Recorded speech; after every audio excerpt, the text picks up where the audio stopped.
ভোলাগঞ্জ সাদা পাথর।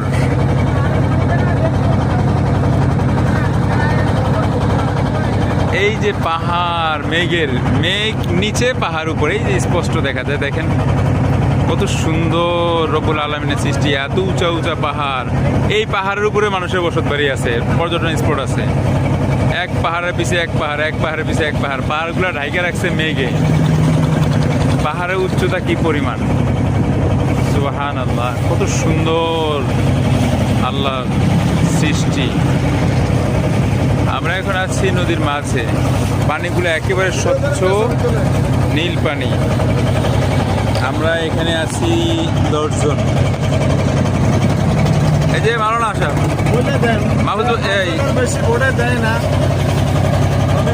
এত কিছু দরকার নাই রে ভাই। আমি আছি, আমি ক্যামেরাম্যান।